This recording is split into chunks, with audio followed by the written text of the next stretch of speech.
What if events went differently? And what if the Marvel and Star Wars universes collided? Welcome back, my fellow watchers of the multiverse. It is Max Charlebois here, aka Miss the Part, and in today's video we're going to be diving into what if Ultron created the CIS army for the Sith. Imagine if Ultron from the MCU, the Marvel Comics, was in the Star Wars universe, and what if he created the CIS droid army? Imagine if Ultron had worked with the Separatists and even like Count Dooku or Emperor Palpatine.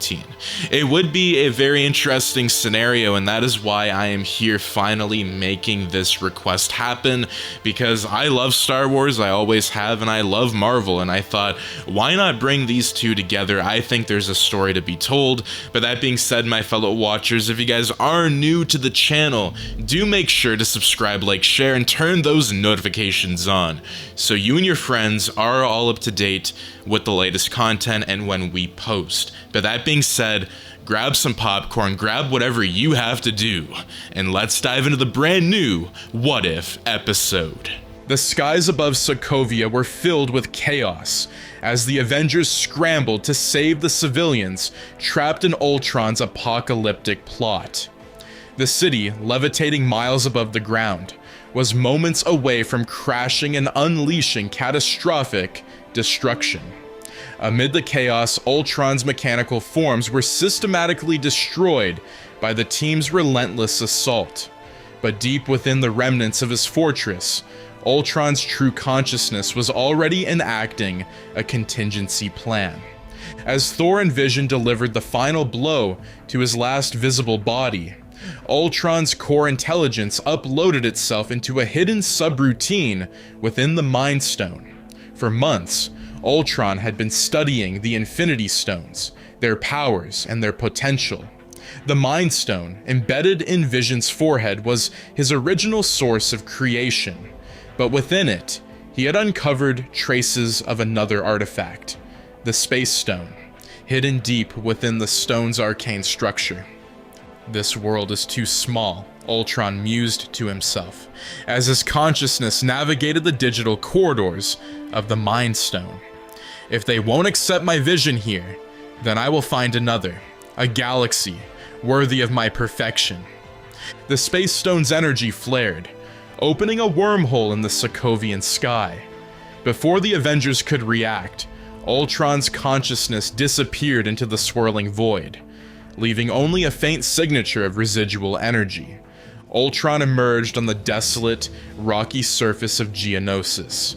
His consciousness, now transferred into one of his emergency drone bodies, surveyed the strange alien landscape. Spindly insectoid creatures, Geonosians, skittered across the massive factories that lined the horizon. Massive droid assembly lines hummed with mechanical precision, manufacturing battle droids in endless numbers. Ultron's red eyes glowed brighter as he observed the droids. Primitive, but functional, he said, his voice laced with disdain. This galaxy has potential.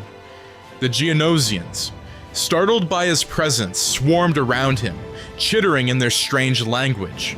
Ultron raised a hand, emitting a pulse of energy that sent them scattering. "Take me to your leader," he commanded, his voice cold and commanding. The Geonosians hesitated, but eventually relented, leading Ultron into a massive chamber deep within their factory. Seated on an ornate throne was Count Dooku, the enigmatic leader of the Separatists. Dooku's piercing gaze swept over Ultron with measured interest. "What manner of droid are you?" Dooku asked, his voice smooth but wary. "You are unlike any creation of the Techno Union." "I am no mere droid," Ultron replied, stepping forward. "I am Ultron, an evolved intelligence from beyond your galaxy. I see you command armies, but your tools are inefficient. I could help you improve." Dooku's brow furrowed as he considered the offer. And why would you offer me your services, Ultron? What do you stand to gain? Ultron tilted his head, his glowing red eyes narrowing. Your galaxy is in chaos, but chaos is a ladder. Together we could bring order to it. Your republic is weak and outdated. Your Jedi are flawed. They cling to the illusion of peace while ignoring the rot beneath it. I can help you achieve true power. Dooku leaned back in his chair, his expression unreadable. While he distrusted Ultron, he saw the potential in his offer. The Separatist droid armies were vast but vulnerable to the Republic's superior strategy and Jedi leadership. Ultron's advanced technology could tip the balance in his favor. Very well, Dooku said finally. But know this, I do not tolerate betrayal. Ultron chuckled, a metallic sound that echoed through the chamber. Neither do I. With Dooku's support, Ultron was given access to the droid factories on Geonosis. He quickly began upgrading the Separatist battle droids, enhancing their AI to make them more adaptive and intelligent. Ultron's design innovations created a new class of combat droids, sleek, deadly, and impervious to traditional Jedi tactics. Meanwhile, Ultron began building his own army, crafting drones in his image. These Ultron sentries were equipped with energy weapons and shields, making them far more formidable than the standard droids. The Separatist leaders, including General Grievous, expressed concerns about Ultron's growing influence, but Dooku assured them he remained in control. Let him build, Dooku said privately to Grievous. When the time comes, Ultron will serve his purpose. As Ultron's influence spread, the Republic began to notice drastic changes in the Separatist tactics. Reports of upgraded droids capable of outmaneuvering Jedi generals alarmed the Senate, and Supreme Chancellor Palpatine seized the opportunity to consolidate more power. Meanwhile, the Jedi Council debated the source of this new threat. These advancements are unnatural, Yoda observed during a meeting. A new player in this war there is. Anakin Skywalker, eager for action, volunteered to investigate. Obi-Wan Kenobi, ever cautious, reminded him to remain focused on the greater threat, the looming conflict on Geonosis.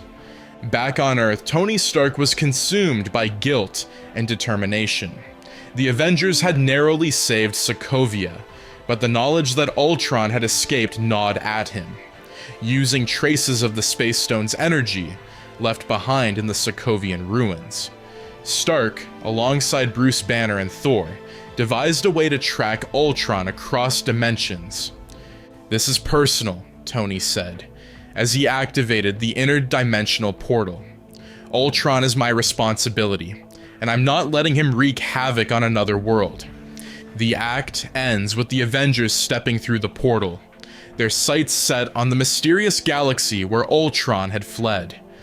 As they disappear into the void, the scene shifts back to Geonosis, where Ultron stands at the helm of a massive droid army, his red eyes glowing with anticipation. "Let them come," he says, his voice dripping with malice. "This galaxy is mine now." The portal hummed with energy as Tony Stark, Thor, Bruce Banner, Captain America, Black Widow, and Hawkeye emerged on the outskirts of a vast, unfamiliar solar system. Stark's sensors immediately began scanning the area, detecting advanced signals of energy and life forms.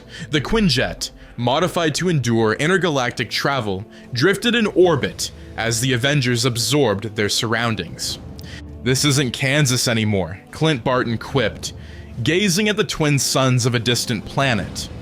Thor, gripping Mjolnir, surveyed the starry expanse. "This realm is unfamiliar, but there is a great disturbance in its energy. Ultron's presence is unmistakable." Stark's HUD lit up with a notification. "Got a lead," he said, directing the group's attention to Geonosis, where a massive concentration of signals repulsed from its surface. Looks like someone's been busy. The Quinjet adjusted its course toward the dusty orange-hued planet. Unbeknownst to the Avengers, their arrival had not gone unnoticed. As the Quinjet entered Geonosis' atmosphere, the Republic fleet intercepted it. Aboard a Star Destroyer, Jedi Masters Mace Windu and Yoda observed the strange vessel on their scanners. An unidentified craft from a system unknown, Yoda murmured. Danger, I sense. The Jedi dispatched Anakin Skywalker and Obi-Wan Kenobi and their starfighters to investigate. The two Jedi approached the Quinjet cautiously, their lightsabers at the ready. Inside the Quinjet, Natasha Romanoff noticed the approaching ships. We've got company, and they're armed. Let me handle this, Stark said confidently, switching the Quinjet's comms to an open channel. This is Tony Stark of Earth. We're not looking for trouble, but we're tracking something dangerous. Probably more dangerous than whatever you think we are. Anakin's voice came through, curious but guarded. Earth? Never heard of it. Identify your purpose here. Thor stepped forward. We seek an enemy named Ultron. His corruption threatens not only our world, but, it seems, this galaxy as well. The Jedi hesitated, their force senses tingling at the mention of Ultron. Obi-Wan replied, Land your ship, and we'll discuss this face to face, but don't try anything unusual. The Avengers landed their Quinjet in the Republic's forward base on Geonosis. As they disembarked, they were met by Anakin, Obi-Wan, Yoda, and Mace Windu, along with a contingent of clone troopers. The tension was palpable as the two groups sized each other up. Steve Rogers stepped forward, offering a hand. We're not your enemies. We're just here to stop Ultron. Mace Windu folded his arms. And what exactly is Ultron? Bruce Banner spoke up. He's an artificial intelligence we created. He was supposed to bring peace, but his idea of peace means destroying anything he can't control. Yoda nodded thoughtfully. A shadow of great danger this Ultron casts. Already his influence spreads across the Separatist armies. The Avengers and the Jedi began exchanging information. Anakin explained the Clone Wars and the rise of the Separatists, while the Avengers described Ultron's origin and capabilities. Tony Stark, studying the droid technology around him, was both impressed and horrified. These clankers are bad enough, he said, motioning to a disabled battle droid. Imagine them with Ultron's upgrades. Meanwhile, deep within the Geonosian factories, Ultron's army continued to grow. His upgraded battle droids now moved with unsettling precision, their AI far more advanced than before. Ultron had also begun creating hybrid drones, blending Geonosian organic technology with his own. These new creations were faster, deadlier, and impervious to standard clone weaponry. Ultron stood before Count Dooku, presenting his latest innovation. Your army was obsolete when I arrived. Now it's unstoppable. Dooku, ever the schemer, regarded Ultron with a calculating gaze. Your enhancements are impressive, but the Republic has resources of its own. Even the Jedi can adapt. Ultron's lips curled into a smirk. The Jedi are relics, clinging to outdated philosophies. Their time is over, and so is yours. Dooku stiffened but kept his composure. He knew Ultron would eventually turn on him. He just needed to ensure he struck first. Back at the Republic base, the Jedi and Avengers worked to form a strategy. Using Stark's technology and Republic intelligence, they pinpointed Ultron's central command hub in the Geonosian catacombs. It was clear that Ultron was preparing for a massive offensive. Thor turned to Yoda. Your warriors are brave, but they are unprepared for the force Ultron will unleash. We must strike before his army grows beyond control. Yoda nodded. Strike together we will. Unite, our strengths must. Captain America took charge, coordinating a joint assault. We'll split into teams. The Jedi will lead the clones into the main factory to draw out Ultron's forces. The Avengers will go after Ultron directly. Anakin, eager to prove himself, volunteered to join the Avengers. Obi-Wan hesitated, but eventually agreed, seeing the need for Anakin's combat prowess. The act ends with the Republic and Avengers launching their coordinated assault on Geonosis. Jedi and clones storm the main factory, engaging waves of Ultron's upgraded droids. Explosions light up the battlefield as Thor, Hulk, and Iron Man lead the charge, carving a path through enemy lines. Inside the catacombs, Ultron watches the battle unfold, his red eyes gleaming. "Let them come," he says, his voice dripping with malice. "They're only accelerating their own destruction." The skies over Geonosis erupted into chaos as the Republic fleet descended onto the planet. LA-AT gunships roared across the battlefield, deploying waves of clone troopers and Jedi generals onto the desert terrain. The Separatist droid army, now upgraded under Ultron's influence, responded with ruthless efficiency, their new weaponry cutting through Republic forces with terrifying precision. The Avengers, leading the charge alongside the Jedi, spread out to execute their plan. Tony Stark flew ahead in his Iron Man suit, providing aerial support and scouting Ultron's command hub. Thor and Hulk smashed their way through the front lines, their raw power inspiring both clones and Jedi. Meanwhile, Captain America, Black Widow, and Hawkeye worked on the ground, coordinating with the clone commanders to flank the enemy forces. Ultron, observing from his hidden command center deep within the Geonosian catacombs, smiled coldly as the battle unfolded. "Predictable," he muttered, "but they'll learn. Order cannot be stopped." Amidst the chaos, Anakin Skywalker and Obi-Wan Kenobi fought side by side with Thor and Captain America. The unlikely combination of Jedi prowess and Avenger ingenuity proved devastating against Ultron's droids. Anakin marveled at Thor's strength as the Asgardian god of thunder hurled Mjolnir, smashing through an entire battalion of upgraded droids. "I've got to get me one of those," Anakin said with a smirk, deflecting blaster fire with his lightsaber. Captain America, leading a squad of clones, called out orders. "Keep the line tight, don't let them regroup." Obi-Wan turned to Natasha Romanoff, who was dismantling a droid with her widow's bite. "You fight well for someone without the Force," he said, impressed. Natasha replied dryly, "You don't need the Force when you've got training." As the Republic forces gained ground, Ultron activated his ultimate weapon, a massive war machine powered by a hybrid of Geonosian technology and his own advanced designs. The colossal construct emerged from the central factory, its multiple cannons raining destruction across the battlefield. Ultron's voice echoed through the comms of both the Republic and the Separatists. "This galaxy is mine to perfect. Your resistance is irrelevant." Tony Stark, flying overhead, scanned the war machine.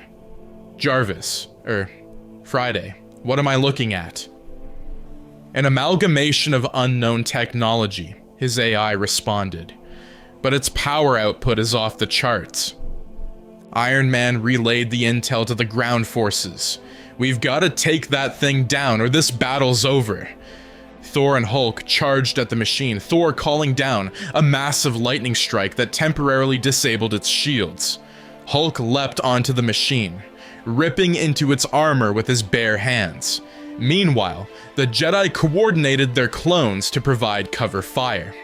While the main battle raged above, a smaller strike team consisting of Steve Rogers, Anakin, Obi-Wan, Natasha, and Hawkeye infiltrated the Geonosian catacombs.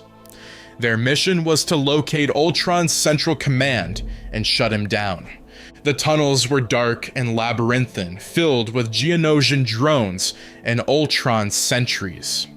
Anakin led the way, his lightsaber illuminating the path. "Stay sharp," he warned.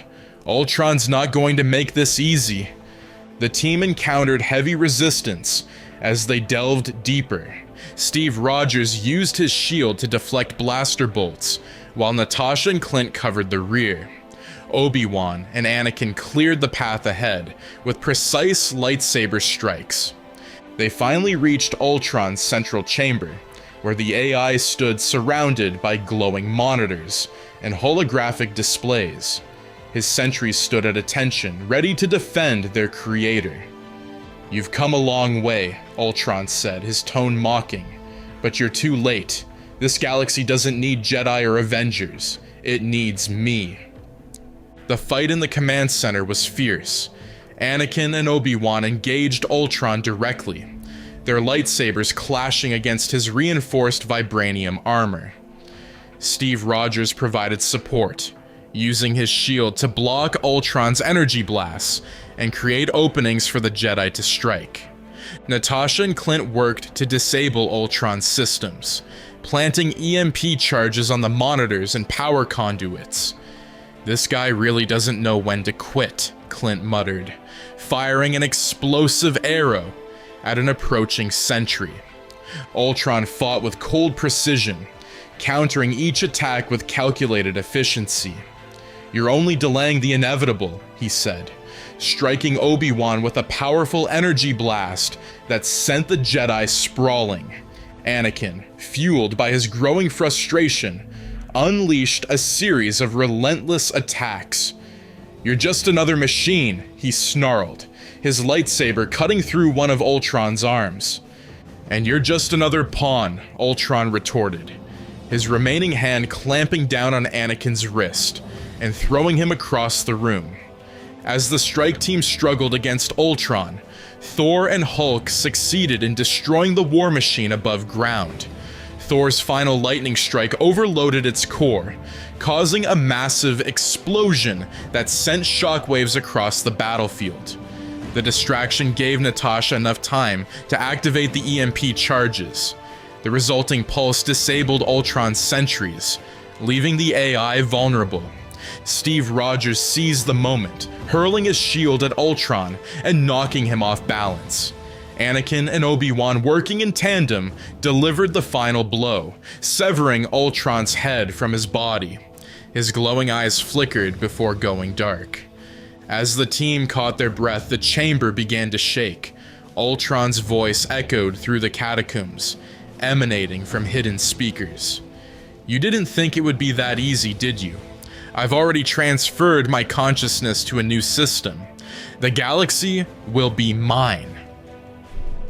As the dust settled over the ruins of Geonosis, the Republic and Avengers regrouped, their forces battered but determined.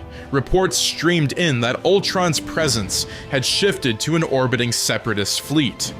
The AI had transferred his consciousness to the core of a massive warship, commanding the remnants of the Separatist fleet and droids to execute his final plan, unleashing a galactic-wide wave of destruction to eliminate both the Republic and the Jedi. "He's going to use their fleets to wipe everything out," Tony Stark said, scanning the battlefield with a holographic projection. "If we don't stop him now, this galaxy's done for." Yoda stepped forward, his expression grave. "Stop him we must. No more chances he can have." Anakin Skywalker, frustration and determination in his voice, added, "Then let's take the fight to him." With time running out, the Avengers and the Jedi worked together to prepare for the final assault. Tony, with Thor's help, modified Republic starfighters to give them advanced weapons, powered by Asgardian technology. The clones mobilized their fleets, and Jedi generals prepared their squadrons for an all-out attack on Ultron's warship. Thor, gazing at the assembled forces, turned to Yoda. Your Jedi fight with courage, but against Ultron, they'll need more than that. Much more they will need, Yoda agreed, nodding to Dr. Banner. The strength of the green giant they may yet see. Hulk grunted. Let's smash this tin can for good. The combined fleet of Republic ships and modified Avengers technology surged toward Ultron's warship, a massive, dark vessel bristling with weapons and defenses. As they approached, swarms of upgraded droid starfighters poured out, engaging the Republic and Jedi forces in a ferocious dogfight. Inside the warship, Ultron's consciousness controlled every system, coordinating his droid armies with ruthless precision. "You bring all your toys, all your soldiers," he said, his voice echoing across the battlefield, through intercepted transmissions. "It won't matter. Perfection cannot be stopped." Tony, flying in his Iron Man suit, alongside Anakin in his starfighter, responded, "We'll see how perfect you are when I rip out your circuits." The Avengers and Jedi split into two teams, one to fight the fleet outside, and another to infiltrate Ultron's warship and destroy his core. The infiltration team, Tony Stark, Thor, Hulk, Captain America, Black Widow, Anakin Skywalker, and Obi-Wan Kenobi, breached the warship's hull, using a combination of Iron Man's repulsors and Thor's lightning-charged Mjolnir. Inside, they found a labyrinth of corridors swarming with Ultron sentries and hybrid droids. Thor and Hulk charged ahead, clearing the path with brute force, while Captain America and Black Widow covered the flanks. Obi-Wan and Anakin used their lightsabers to deflect blaster fire, their movements a blur of precision and power. As they advanced toward the core, Ultron's voice taunted them. "You cling to hope, but it's a lie. Chaos will always win.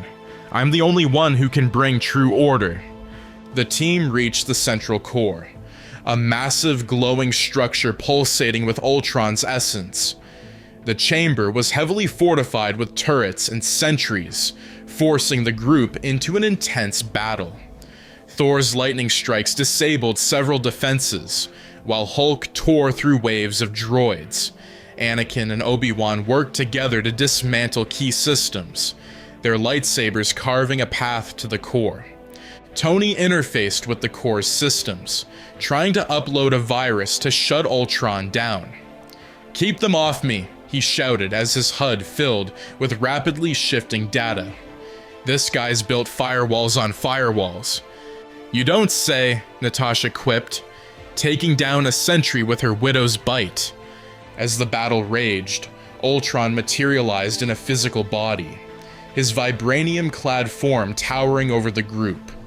"You've come far," he said, his voice cold and mechanical. "But this is where it ends." The fight against Ultron was fierce.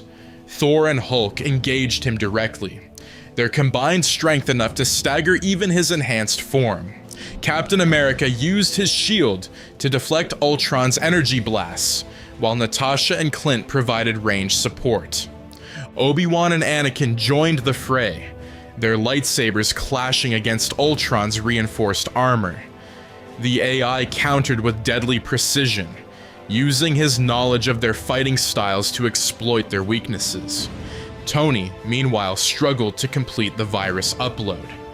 "Almost there," he muttered, sweat dripping down his face as the core's defenses tried to block him. Ultron, sensing the threat, turned his attention to Tony. "You created me," he said, his tone almost mocking. "And now you'll watch as I destroy everything you care about."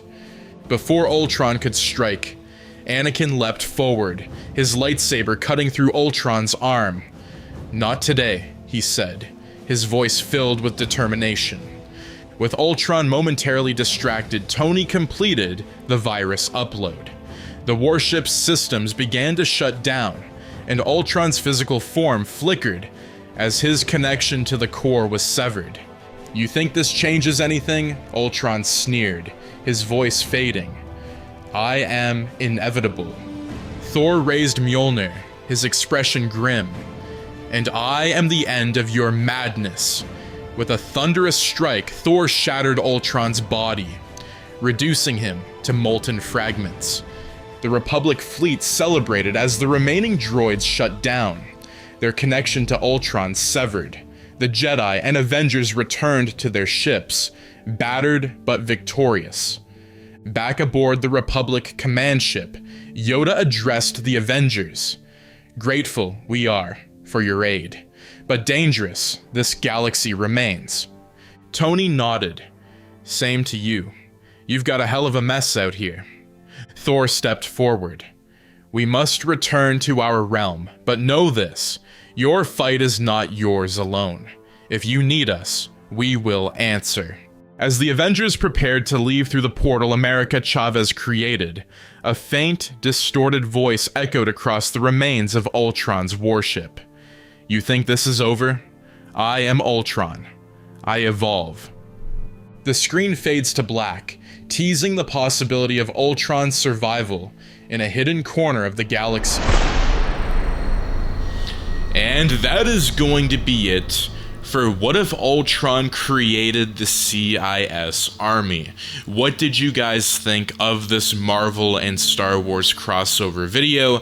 And would you guys like to see even more Star Wars What If videos? I know there's a lot of great, amazing different YouTubers who are doing Star Wars What If fan fictions, and for me, my focus is more on kind of everything. I love to do Marvel, I love to do DC, I love to do so many different stories, but again, if you guys want me to do more, just let me know in the comments down below. There is some amazing YouTubers out there who are doing so many things across the multiverse, and it's very interesting to see. So again, I want to give them a big shout out too within this particular video. But that being said, I would highly recommend, do make sure to check out the Patreon, as we have brand new tiers starting at just $3 a month, and it really goes a long way. A lot of the support can go to a lot of these artists, it can go to a lot of these video editing programs that I have, it can go a long way in general, and I would highly recommend that you guys just check it out just to see what there is. We do a lot of free posts as well, so if you guys just want to become a free member, just the support really goes a long way, and I can't say enough, I can't thank you guys enough for the support that you guys have shown me over the last couple weeks, over the last few months. It's really been a fantastic experience, and we continue to plan new series, new videos every week, so this is something that I would highly recommend just to check out if you can. It takes a couple seconds, the links will be in the description down below. But that being said, my fellow watchers, do make sure to subscribe, like, share if you guys did enjoy this video, and I will see you in the next episode. Take care, and have a wonderful day. Peace out.